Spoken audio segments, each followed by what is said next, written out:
അപ്പോൾ ഇന്ന് നമുക്കൊരു ധാന്യപ്പൊടിൻ്റെ റെസിപ്പി ചെയ്തെടുത്താലോ.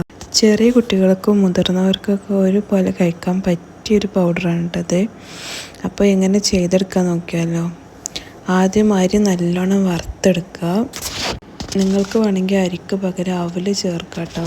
അരി നല്ലോണം ഗോൾഡൻ കളർ ആവുന്നത് വരെ വറുത്തെടുക്കുക.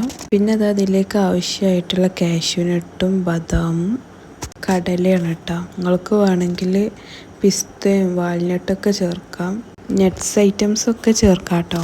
ഞാനിപ്പോൾ എൻ്റെ കയ്യിലുള്ള സാധനങ്ങൾ വെച്ചിട്ടാണ് ചെയ്തെടുക്കേണ്ടത്. പിന്നെ ഇതിലേക്ക് മെയിനായിട്ട് വേണ്ടത് എള്ളാണ്. ആ എള്ളാണ് നമ്മൾ റോസ്റ്റ് ചെയ്തെടുക്കുന്നത്. ഇവിടെ ഞാനിപ്പോൾ ഒരു നാഴി അരിക്ക് അര നാഴി എള്ളാണ് കേട്ടോ എടുത്തിട്ടുള്ളത്. അങ്ങനെ എടുക്കാൻ തന്നെ ശ്രമിക്കുക, കാരണം എള്ളിന് നല്ല കയ്പ്പ് ചുവ ഉണ്ടാകും. ഇനി നമുക്ക് കടല റോസ്റ്റ് ചെയ്തെടുക്കാം. ഞാനിപ്പോൾ കടല റോസ്റ്റ് ചെയ്യണത് മണലിലാണ്. നിങ്ങൾക്ക് വേണമെങ്കിൽ ഉപ്പിലോ ഒക്കെ റോസ്റ്റ് ചെയ്തെടുക്കാം. അത്യാവശ്യം നല്ല ക്വാണ്ടിറ്റി തന്നെ കടല എടുത്തിട്ടുണ്ട്. അതുപോലെ തന്നെ കാഷ്യൂനട്ടും ബദാം ഒന്ന് വറുത്തെടുക്കാം. ഇപ്പം നമ്മൾ വറുത്തെടുത്ത കടല തൊലി കളഞ്ഞ് ചേറെടുക്കാം. ഇപ്പോൾ ഇതാ കാഷ്യൂനട്ടൊക്കെ വറുത്തെടുത്തിട്ടുണ്ട്. ഇങ്ങനെ പൊട്ടണ രൂപത്തിൽ നമ്മൾ വറുത്തെടുക്കണം. വറുത്ത് വെച്ച എല്ലാം നമുക്കൊന്ന് മിക്സ് ചെയ്തെടുക്കാം.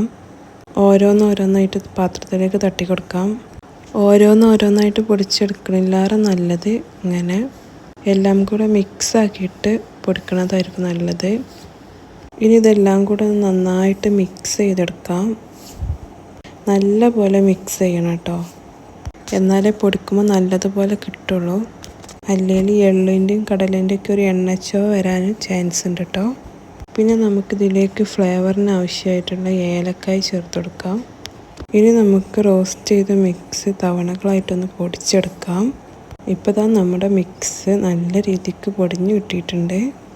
പൊടിച്ചെടുക്കുമ്പോൾ ശ്രദ്ധിക്കേണ്ടത് നല്ല ഫൈനായിട്ട് പൊടിച്ചെടുക്കരുത്, കുറച്ച് തരികളോട് കൂടെ പൊടിച്ചെടുക്കണം.